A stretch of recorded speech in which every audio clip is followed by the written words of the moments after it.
Hey there, my name is Mallory, and today for my Platform Con Talk, I want to take you through the practice of platform therapy. This is something I do with teams all over the world, coaching them through the change, the chaos, the ambiguity, and the complexity of starting and running a platform engineering initiative.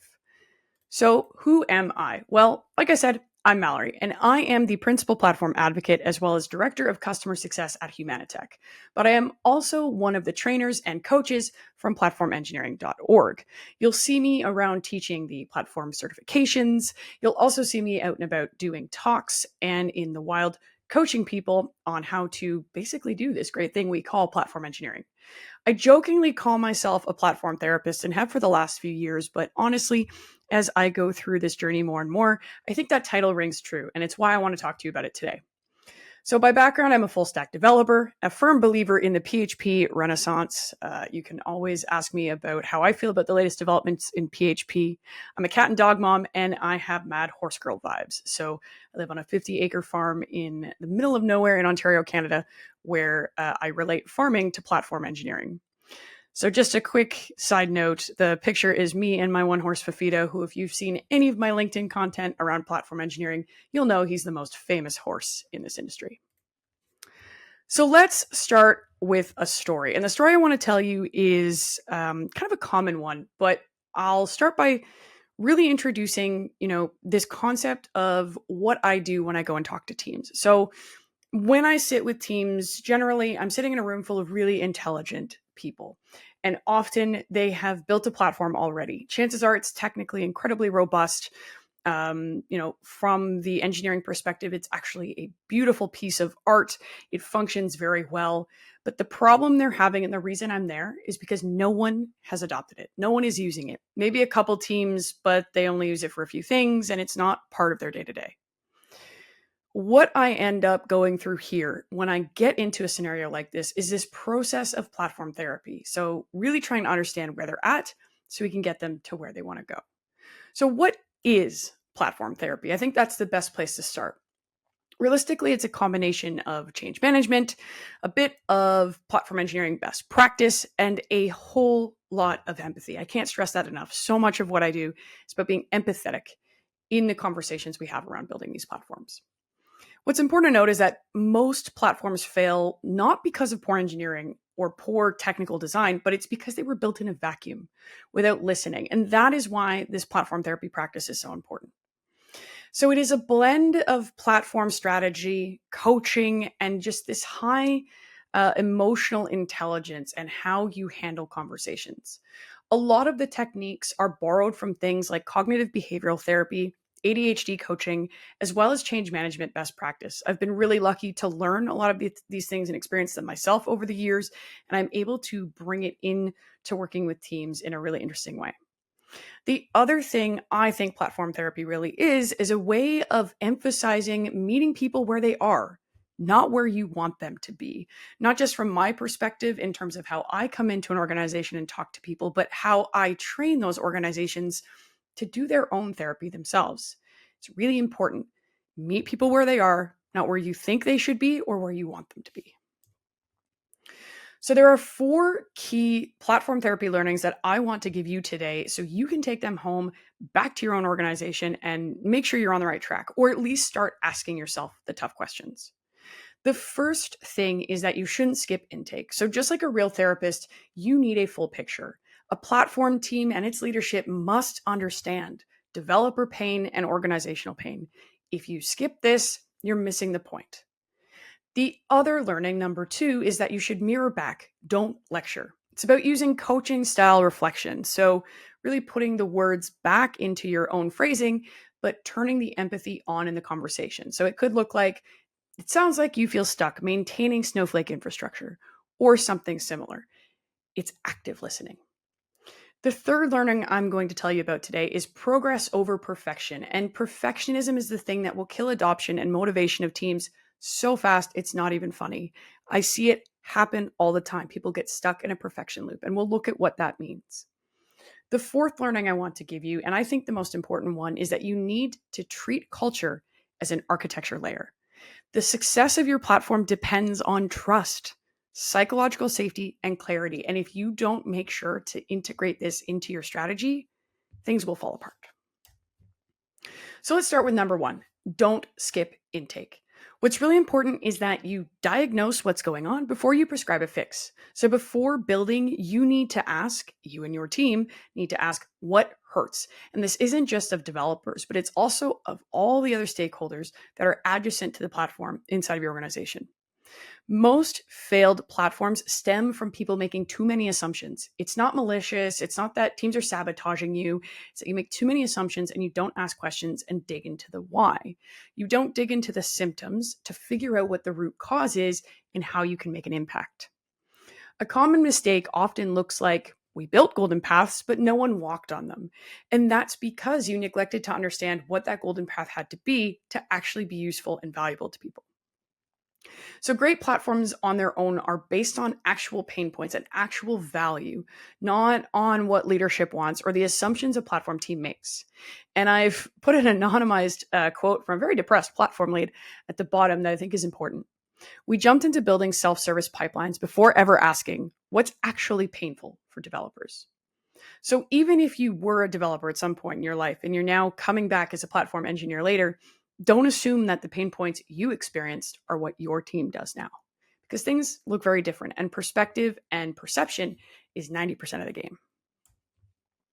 The second learning I want to talk about is mirroring back, not lecturing. So reflect, paraphrase, and listen. So much of having conversations with the teams I work with, but also the folks on those platform teams that have to go talk with their internal customers, their developers, need to be about empathy. They need to be open, and the people having conversations need to be active listeners. You are there to learn, you are there to help. You are not there to judge, and you are not there to blame. Paraphrasing is an easy way to show you care. And the easiest way to do this is to reflect any dysfunction that the team has mentioned to you or explained to you back to them in their own words. And again, I can't emphasize this enough. Do not play the game of blaming people. Don't point fingers, don't fence throw. You are there to listen. You are there to help, and you are there to make things better. You're not there to judge them for, doing something that maybe you don't agree with. So one way I already mentioned you could say something like this is if a team came to you and talked about how hard it is to keep their unique Snowflake infrastructure or environments alive, you would turn that back around and say something like, it sounds like you're overwhelmed by keeping Snowflake infra alive. And even just reflecting on the fact that you acknowledge not just what they're experiencing, but how it makes them feel. So the experience being keeping the Snowflake infra up and the feeling of being overwhelmed, that alone gives trust. Awareness will always precede change. So being aware of the things that have to change and also making people aware that you are actively listening is incredibly important. When people feel heard, they become open to change. Think about therapy, not pushing aggressive top-down mandates because I said so. It has to be about making things better. And one of the ways to do that is just straight up in how you talk to people. So don't judge, just listen and be an active, engaged listener. Learning number 3 is progress over perfection. And I see this one happen a lot. Perfectionism is the enemy of adoption and the enemy of long-term momentum. What's really important here is to know that minimum viable platform, the MVP, it works. It helps test real scenarios, real needs with real people in real contexts. Do not skip it. Every team I have seen skip this, ones that know that it exists, have a failure, and they have a critical failure very often. They have to come back and think about doing the MVP. So don't skip it. Do the right thing. Ship small and incremental changes to your platform. So you need to learn fast and always be interesting and interested. That's really important. Make sure that you are paying attention to what's going on, and the changes you need to make should be small but impactful. Adoption is really the only metric that matters here. So if you just think about perfection and achieving some end state, that is a vanity metric and it has no real value because at the end of the day, it's your idea of perfection, not someone else's. And you need to be showing value rather than just pretending you might get there. So one way to do this is to keep yourself realistic with your goals. Aim for things that make it valuable enough to use, not making a platform that is everything to everyone. This is almost impossible. And if you think about even product design, this isn't how products are made. Products are not designed to be everything to everyone, especially early on. over time, they become more useful to other user groups. But at the start, they solve a problem and they are valuable enough for people to use to solve that problem. So think of it that way. The other thing I'll mention here is you need to build for 80%, not 100% of the problems inside your organization. So focus on solving 1 to 2 real problems extremely well at the beginning before you start branching out, before you start bringing in entirely new ways of doing deployments, or before you bring in entirely new ways of building applications. Solve the problems you have in front of you, a couple of them at a time, and then move on from there. Available and used in terms of a platform or any product will always beat preferred and ignored, or perfect, sorry, and ignored every single time without fail. So if you adopt a product mindset, you're good to go. That's really what this is. And just remember, perfect platforms do not exist. Useful platforms exist. The last learning I really want to give you is that culture is an architecture layer. And this is so critically important. And I really, really think if you take anything away from this talk, this should be it. But psychological safety powers the success of your platform. Culture shapes behavior. If developers have fear, they aren't going to explore new tools or new ways of doing things, even if they're the most amazing thing ever.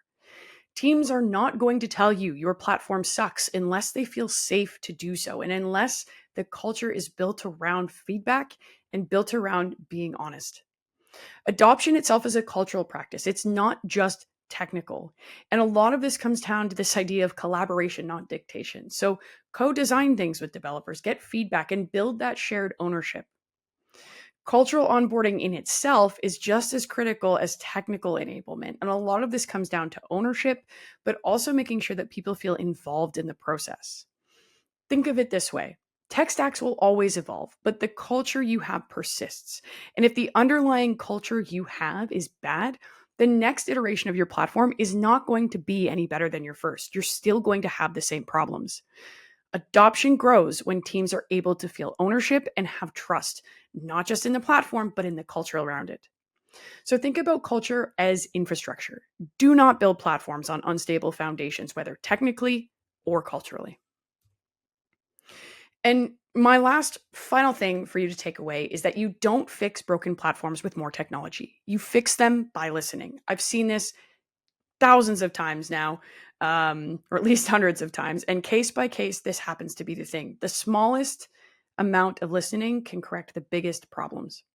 Empathy, iteration, and trust are the real core tools for your platform engineering initiative. Start with these, and everything else will follow. If you want more platform therapy, feel free to reach out to me. I'm always happy to talk about this stuff. And I'm also really interested in working with more organizations on these topics. So if that's something you're interested in, shoot me an email. I'm also available inside the platform engineering community, and you can find me on LinkedIn. Thanks, and I hope you enjoy the rest of your platform con.